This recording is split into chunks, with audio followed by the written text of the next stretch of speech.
We're joined today by J.R. Romano. Hey everybody, it's J.R. Romano. Well, lots going on here in the state of Connecticut, and most of it's depressing. I think the first thing that I want to touch on today, and we're not going to have a guest this week, but because there's just so much to talk about in regards to what these freshman Democrat elected officials are talking about. Now, I think the hard part as someone who lives in Connecticut, when you talk about what should our priorities be. So if you were to sit here and say, what should the priorities be for the state of Connecticut? Now, we could argue on how to pay for infrastructure upgrades. I believe we need them, but I think that rating the gas tax and some of these other funds that we have and how the Democrats have mismanaged so much in Hartford, obviously recognizing we need infrastructure upgrades. We need to figure out how to fill the pension hole. We need to figure out what we're going to do about municipal aid. One of the things that Ned Lamont has certainly talked about is not only backfilling the teacher's retirement account by pushing the cost onto local municipalities. In addition to pushing those costs onto local municipalities, Ned Lamont wants to cut municipal aid.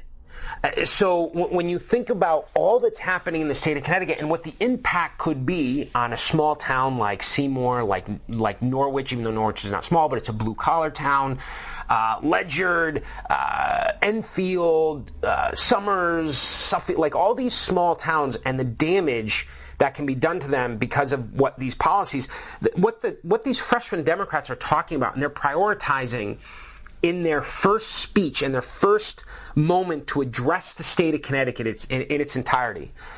They want to ban plastic bags.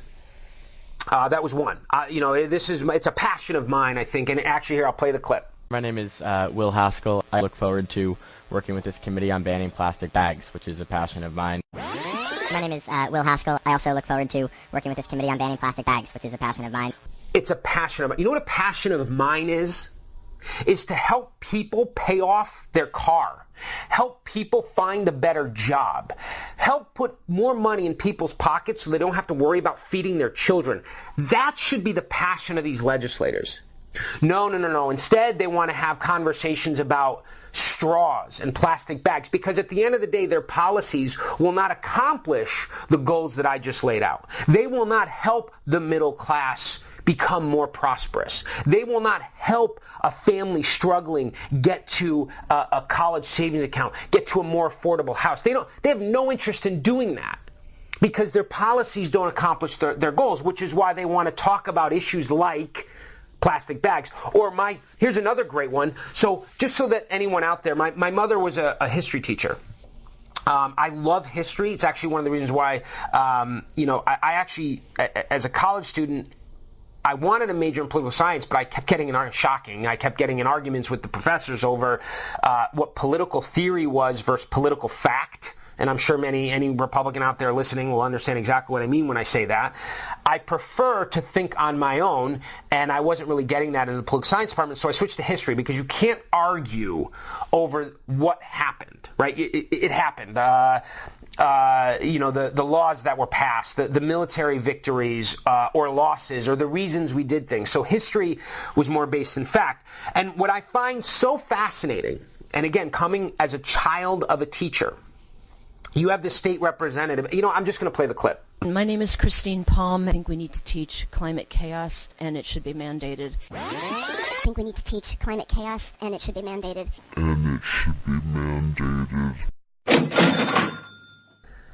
So this legislator wants to mandate climate chaos in high schools. The Democratic Party, who loves to kind of make jokes about how Republicans and the whole science, climate change, and all these things that Republicans don't believe in science. Well, I tell you what, math is a science, and Democrats haven't figured out how to do math yet. So let's not get onto the more complicated things like climate chaos.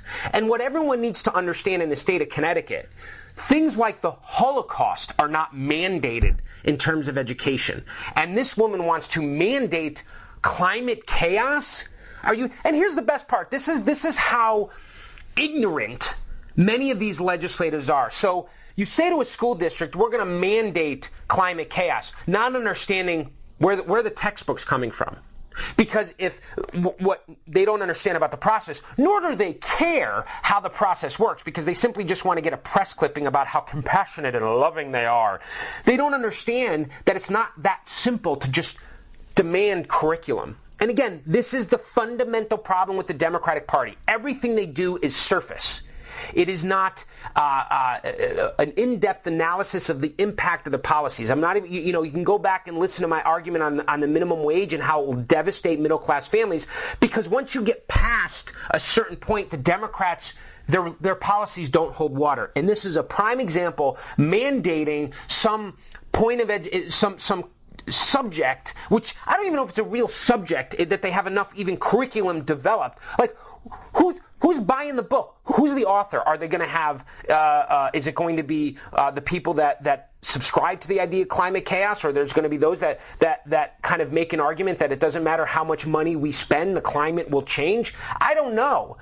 And you know what? I'm not even going to debate, the whole climate issue.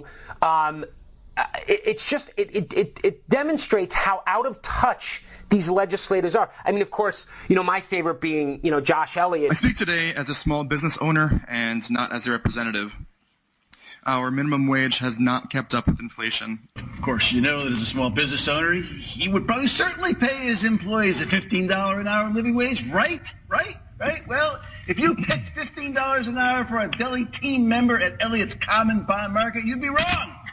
Yankees Super Public Policy called them out on this because Elliott's offering, get this, a $10.50 an hour, huh? Josh Elliott, who demands everyone else pay minimum wage, and he has employees that he doesn't even pay $15 an hour. He only pays $10 an hour. Oh, but, that virtue signaling that he does so well, and the Democrats love him for it, but they don't hold him accountable for his own BS. You gotta love that, right? Because that's the Democratic Party in a nutshell. Don't do as I do. Do as I say. Oh, hell no! This is, again, one of the most frustrating things about it.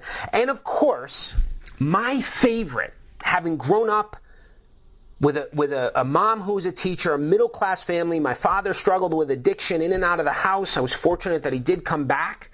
But it was hard for our family growing up. I mean, I started working at the age of 13 years old, and I helped put food on the table.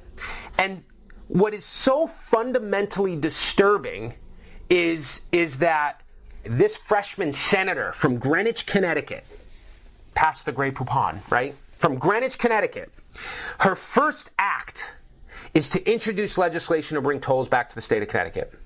Because she has no concept of the struggles and difficulty that it is to grow up in a household like I did.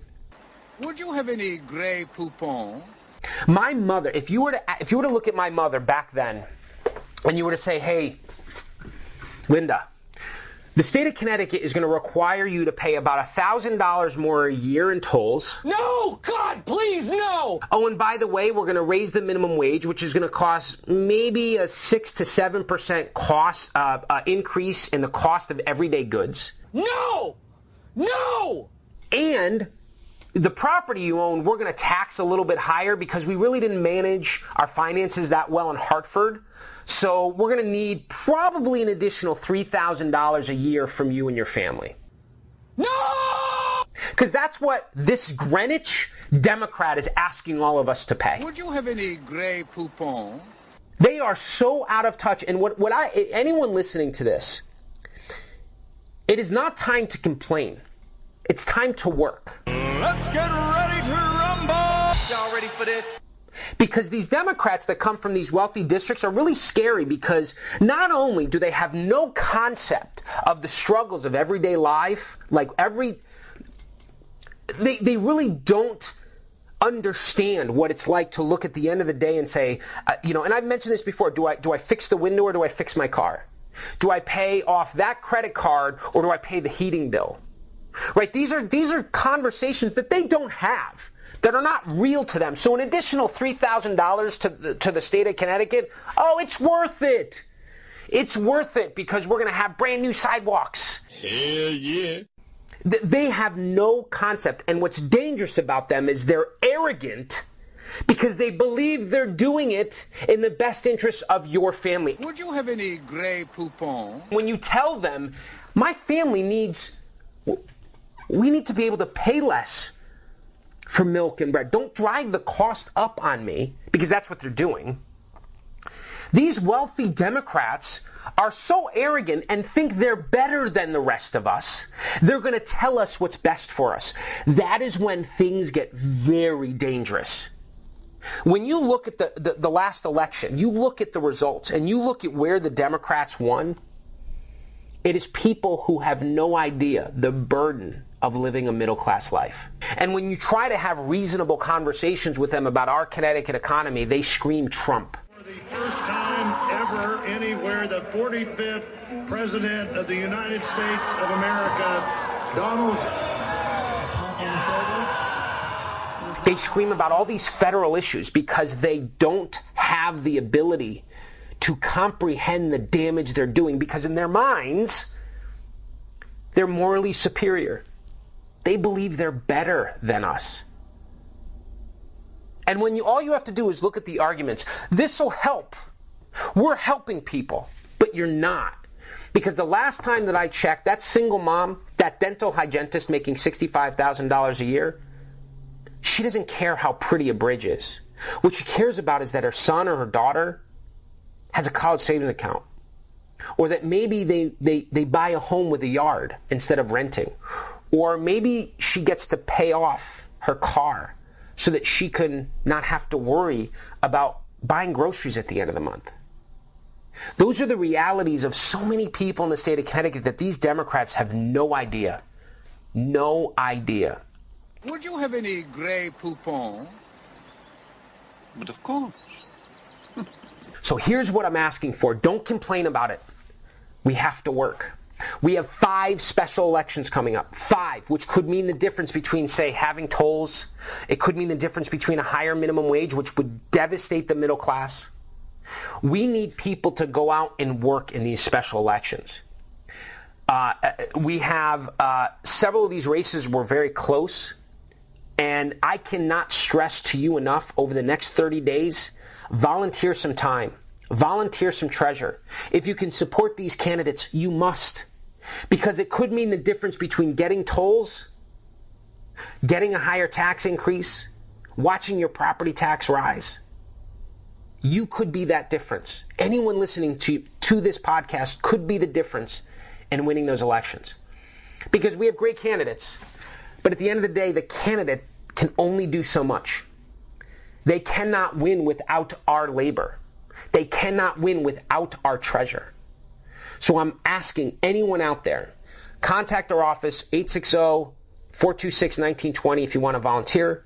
We're going to be sending some emails out on how you can donate to these campaigns. We're going to be raising some money because we want to do some paid callers and some paid knockers over the next 30 days. But I implore anyone listening to this to please get involved, because these 5 specials could mean the difference in stopping the tolls, higher property taxes, and higher taxes on you and your family. Can you really afford to sit on the sidelines anymore? This is J.R. Romano, Chairman of the Connecticut Republican Party. And again, please subscribe and share. Thank you.